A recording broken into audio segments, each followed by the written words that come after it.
Hello, boys and girls and boys, mothers and fathers, uncles and aunts, and whatever. This is another one of our series of Dogtail programs starring Millie over here. Millie is a little bit winded because before coming to the studio, I thought it would be a good idea to tire her out so she'd be sitting during the program. But where we were walking, I'm not going to tell you where because I don't know, it's a private spot that Millie likes. She found a deer and chased it, and by the time she got back she was really winded, and she's winded now, as you can see. Anyway, this is the Dogtail program.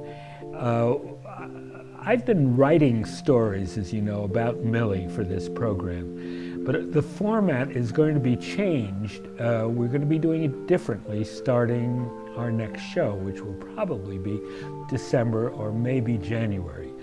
And this is the way it's going to change. I've been going to a local library and talking with the librarian about the possibility of children in the area writing stories about their dogs or about Millie or even cats, and bringing the animal to the library and reading the story to that animal with the TV camera going.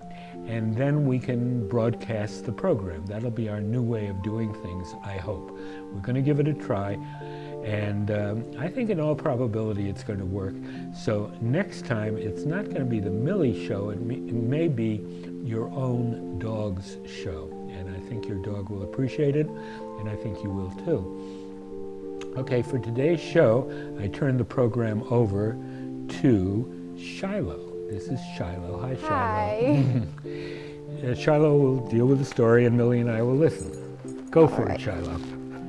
And just to start with an editor's note, this story is about Millie, but not the Millie that we know that's right there. Yeah. It's about her grandma Millie, after whom Millie, right here, was named. That's true. So you don't have to worry. She's still young. In February, she's gonna be 6. She has a long way to go. Yeah. Okay, to the story. Grandma Millie is old now. She lives in a kennel down the road where she has many friends.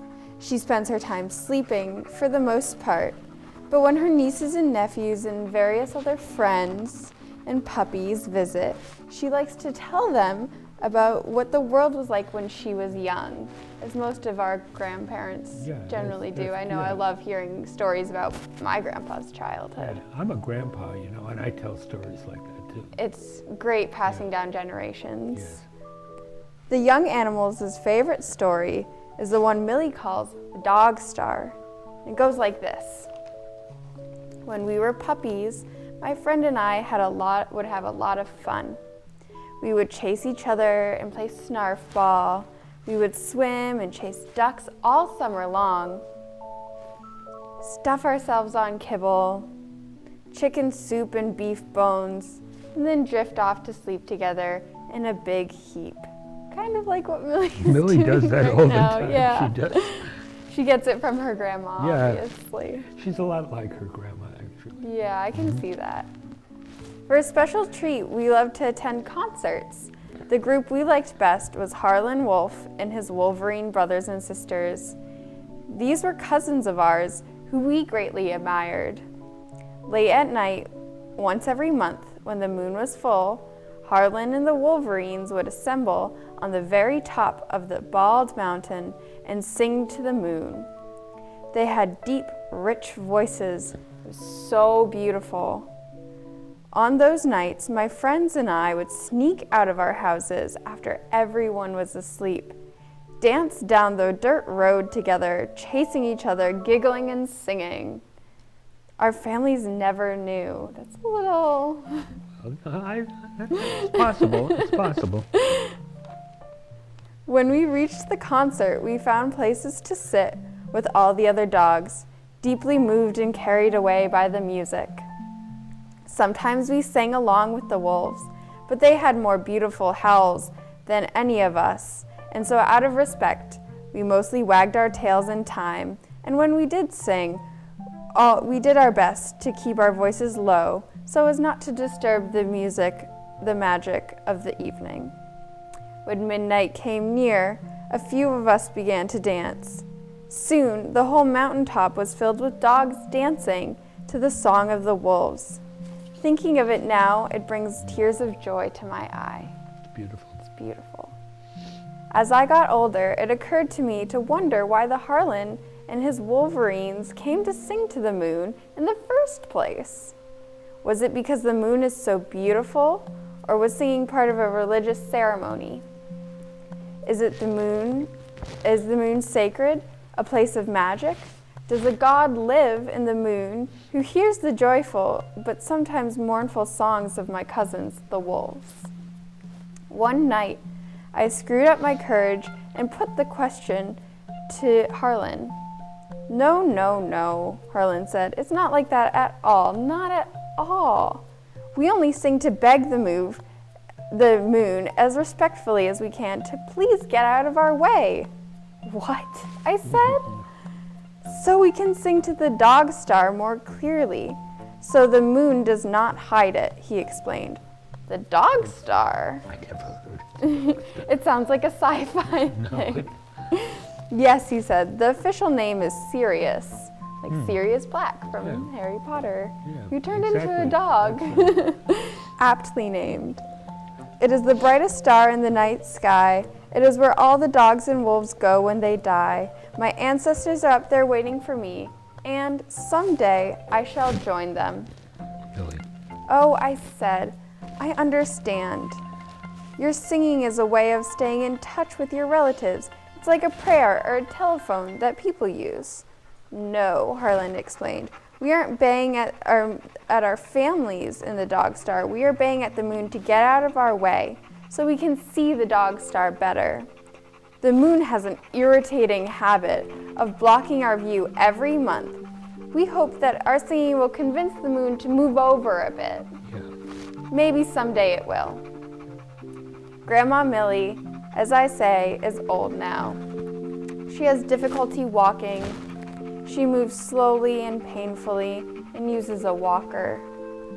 Dancing is out of the question, and her sight is not as clear as it used to be. Neither is her hearing. But her mind is good, and she can still tell good stories to her nieces and nephews and all the puppies in the neighborhood, and Millie whenever she comes by. I hadn't seen her for a few weeks, and I thought I would drop over to say hi. Her neighbor said that she wasn't home. It was nighttime. The moon was full. Where is she? I asked. Oh, she wandered down the road a bit. She's okay. She took her walker. I headed down the road to catch up with her. There she was, just beyond me in the darkness. I caught up, and I said, Hi, Millie. Where are you headed? And she said, I'm off to the dog star to see my mother, cheerfully as she disappeared into the night. Wow. That's so nice. Sad. Well, It's happy and sad at the same time. but then there's a new Millie. Now there's a new Millie to pass on her stories. Yeah. She looks quite happy to do so. Well, what do you think, boys and girls and boys? If you like this story, if you like the other stories in our series, you might be inspired to write your own stories about your own dogs, cats, goldfish, or whatever you'd like. When my children were young, we had a hamster, and they thought that was pretty cool. So you could do that if you'd like. In any case, talk to, well, I'll tell you what. If you'd like to read the story on the air so that other people can hear you and see you do it, you can contact the station, CATV, and the email address will be on, you'll be able to see it right now. So contact us, and others of you might want to contact your local library, and we can arrange something, I'm sure, with your local library. We're working on this, and in a month or two, we're going to have our next program, and you will be the star of the program. Thank you all for coming to our Dog Tales once a month program, and we'll see you again next month or the month after. Thank you very much, Shiloh. Thank for you. being It's been here. a pleasure. It's been fun for me. Yeah. Has it been fun for you, Lily?